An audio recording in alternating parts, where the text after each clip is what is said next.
Welcome back to the Interviewing People CareerCast, featuring highlights from last week's full-length interview with Dr. Breanna Benjamin Barney, a physical therapist who owns her own business, VIP Therapy. Dr. Barney will be sharing about her experience becoming a physical therapist, why it is a rewarding career, and much more. So sit back, relax, and know you can always go back to watch our full interview if you'd like to learn more. Enjoy the show.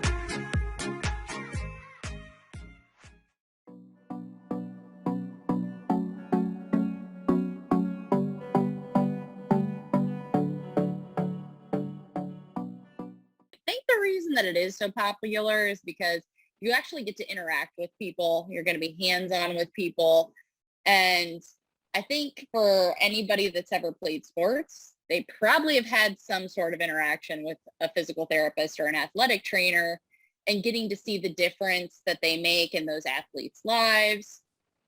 I think that's a really big draw to it, having that capability to make a very positive difference in someone's life and make an income. So my pony was in the handicap riding program, and my mom is an early intervention specialist.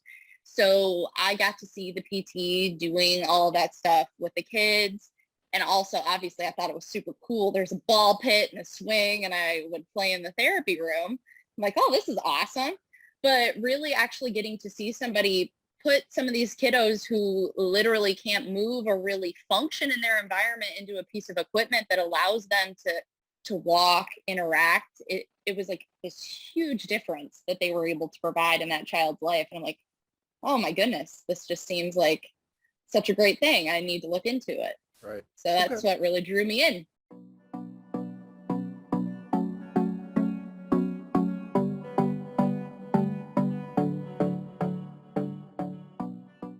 I actually got my massage therapy license because I did post-secondary. So pretty much my whole freshman year of college got paid for. And so I had more of the opportunity to go ahead and get my massage license. And then I worked while I was in grad school. So it helped me pay for grad school. And it just really kind of helped prepare me to be a better clinician as a therapist. I had a better idea of movement, tissue, all that stuff. So the DPT, Doctor of Physical Therapy, they make you put PT on there too. That's just how they do it. But I'm a certified dementia practitioner. So before I started my practice, I predominantly did geriatrics. So I'm like the person that comes in and I can actually help train caregivers and different individuals that work at facilities with people with dementia. And then the LSVT, it's a Lee Silverman, it's a Parkinson certification. So specifically working with those individuals that have Parkinson's or some type of a movement disorder that's similar to that. And it's a very specific protocol that is reimbursed by Medicare, and that you would see a lot of clients like an outpatient or in the home. And I'm actually also now a fall prevention specialist as well. So there's there's another set of credentials that are getting added on there. And I'm getting my Pilates rehabilitation certification too right now.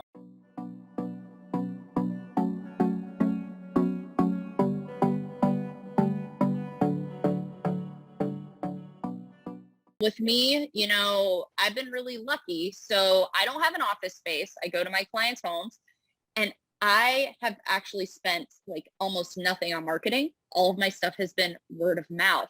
So you can imagine then those relationships are absolutely huge. That's like one of the biggest things. So it's networking, and then really to be a good clinician, and really anybody who works in healthcare, I believe the key is that you have to build that relationship of trust, because nobody's going to want to listen to you or follow through on these things you're educating them on if they don't feel like they can trust you or that you really know what you're talking about. So right. Yeah, it's huge, huge. Yeah.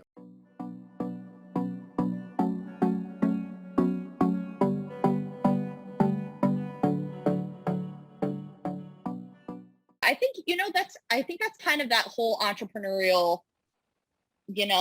drive, is that, hey, right, we see a need. What are we going to do to help fill that? So, for me, my biggest thing was, I'm seeing my clients that really need a different kind of care, but insurance is like you know what? We're going to give you 5 visits and you can only do X, Y, and Z.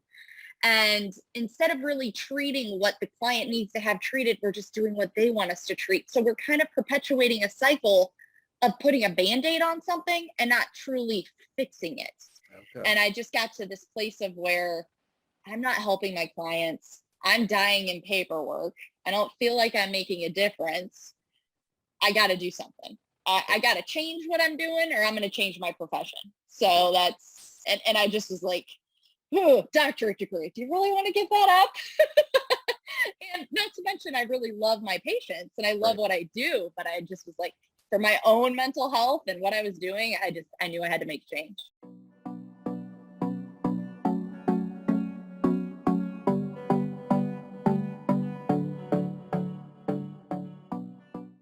My biggest fear was, why are people going to pay privately for therapy services? Because in so many situations, I had a lot of clients that were very sick. So, they really weren't wanting to do stuff. I was having to be a major cheerleader for them.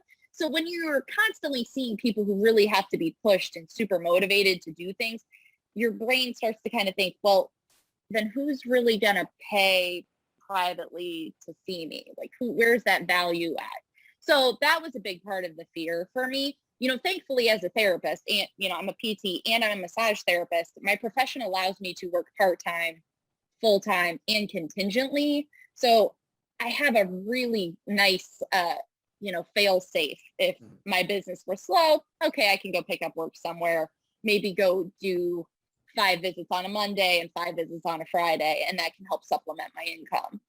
So it was a lot of that. And actually, I'm not going to lie, I had a lot of pushback from a lot of my colleagues. They were kind of like, I don't think people are going to pay for this. And I was like, okay, well, I'm going to try anyway. So I guess I'm kind of one of those people that you're going to tell me no. I'm like, I think I'll still figure it out.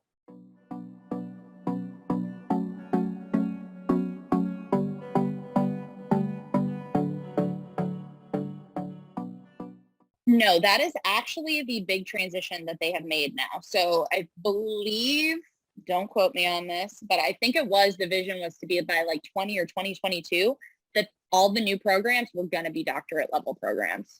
Okay. Yeah.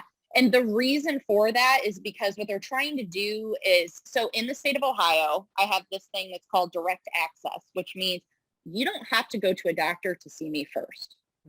Now, so because I have this doctorate level, this higher level degree, it means that I'm able to screen you and assess you for any types of red flags, like be it, hey, I have this pain here. And, it's my job to assess, okay, is this pain from an injury or is this pain from something deeper that we need to send you back to the doctor or send you to the ER to get checked out? Like, is this cancer? Is this possibly something neurological?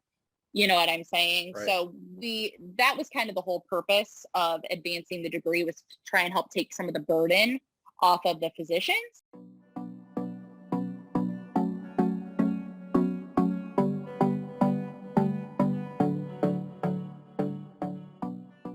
I worked at Blanchard Valley Schools, and I had a little kiddo who was 5 or 6 and had not walked yet. And so I kind of brainstormed some different things and set some things up. And I actually got him to start walking, and Mom and Dad showed up and they got to see him walk for the first time, and I didn't know they were there. So watching them do that, and they were crying, touches your heart. I just had another client who has long-term chronic issues with back pain, has a lot of GI issues, has been to traditional therapy multiple times, was not a surgery candidate really, but was still like pretty young, really wanting to be able to continue to function and do things. And she was like, you're my last alternative here. And called me a couple days ago and said, I was able to get through work and my pain was a 2. And it had been a 7 to a 9, where she's literally coming home and it was debilitating. Yeah. So stuff like that, or even my client told me, I walked up a hill yesterday and I didn't have to use my cane, and I felt like I wasn't going to fall for the first time in 5 years. Like, Yeah, you really kind of can't beat that stuff. Yeah. Thank you for watching this episode showing highlights of the latest Interviewing People CareerCast with Dr. Breanna Barney. And to make your Mondays better than ever, subscribe so you can hear more career stories from those who are actually doing the work. Thank you for watching, and as always, remember that the best part about Mondays is interviewing people.